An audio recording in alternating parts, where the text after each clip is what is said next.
Rob? I had a fortunate opportunity in Chicago to be a participant in a traffic meeting that the city would have on a weekly basis, which included the Bureau of Transportation, the transit agency, the police, traffic management, et cetera, on a weekly basis would go through what was coming up, what events were coming up, what construction projects were coming up that might affect routes. And it was an important part of their system. I'm just wondering if there are similar practices here. Yes, we try to stay abreast of construction projects and things like that, particularly where it's going to be a long-term, say, reroute or construction project. We would then try to write that into the schedules with the additional time, as well as giving the operators, the information on the routing. If it's a short-term change, it would be that daily notice, I think, was it Alan or Steve mentioned, that would tell the operator to reroute. But generally, if it's a long-term reroute, we would try to respond with the running time adjustments necessary to accommodate that. Are you getting adequate information from your partners to be able to prepare for that? Yes, I believe that's the case. We, of course, would always love more lead time and more certainty as to the street's going to close on this day, and recognize construction schedules are variable, but that's been an area of our focus to try to be better at that over the last couple of years, and I believe we have. Jan? I'd like to get Shirley's opinion or some input on yours on the operators' running time. And also, do you feel that the operators are listened to regarding this, their schedules and the times? Yes, the operators are listened to. Also, I'd like to add, no matter what scheduling, being out there all these years, no matter what scheduling does for this particular situation, it all depends on a line. So like the 75, the 77, as we get more and more seniors and more people in mobility devices, the first 2 weeks of every month, when I drove a 75, I would be like 18 to 20 minutes late because the seniors are taking care, if everyone is taking care of their business riding the bus. There are more mobility devices, and seniors are out there who are not in mobility devices, which takes a lot of time. And the scheduling, like I said, will be totally whacked or jacked for those first 2 weeks of every month. It all depends on each line, how many seniors that they have.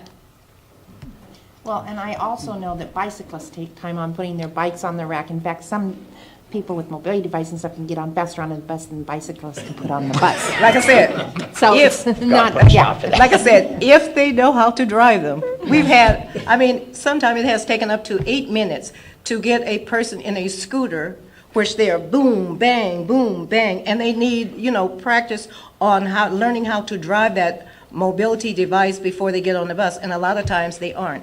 And it does take up quite a bit of time. Usually we were given like 4 minutes to get a person on and get them strapped in, and now no one wants to be strapped in. But sometimes it takes, like I said, 8 minutes to get them on and 8 minutes to get them off. And it's very time consuming. Like I said, it all depends on the individual line. Individual.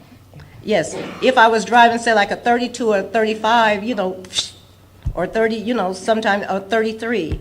But if I'm driving a 77, like I said, where I'm running into more seniors, like I said, as the population of baby boomers and grows, there are more and more seniors out there who want to keep their independence. They're not in a mobility device. They don't have a cane. There are some seniors who won't use a cane because nothing for added support. They want to do it themselves, and you have to wait until they get on the bus and sit down. And some of them will go all the way to the back of the bus. You cannot take off, or otherwise you'll have an accident aboard the bus. And it is, like I said, it all depends on the area, the bus line you're driving, and like I said, no matter what scheduling did, it's almost impossible to fix. Like I said, every 2 weeks, the first 2 weeks it's impossible to stay on the schedule. We'll come back to this later, but just as an observation for me over the past couple of months, I don't think there's anything I've heard more about than the bookends of safety and scheduling. And they're clearly seen as related. They are related. I can't tell you that, having talked to 800 operators here is the definitive view, but there's something clearly to be explored there. The other is, and I was delighted because, as many of you know, I am technologically challenged, so I had to catch the 19 the other day. I don't know how to use my iPhone to figure out when the 19 is coming, but I go to the stop and there's a tracker number there, so I call 238 Ride and it asks me what stop I'm at, and I'll make this up, it was 275, and they tell me the 19 will be along in 3 minutes. And actually, I found that delightful.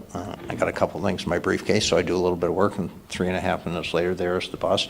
And if I were as good as Roger is about this, before I left the office, I would have called and said I'm going to be there, and they would have said 17 minutes, and I would have gotten something done. But the only point of that, the technological change that is coming may make the printed schedule obsolete, and it may be more important when the next bus will arrive at the stop to which you're headed than is it 3 minutes ahead of schedule or 5 minutes behind some kind of schedule. But there's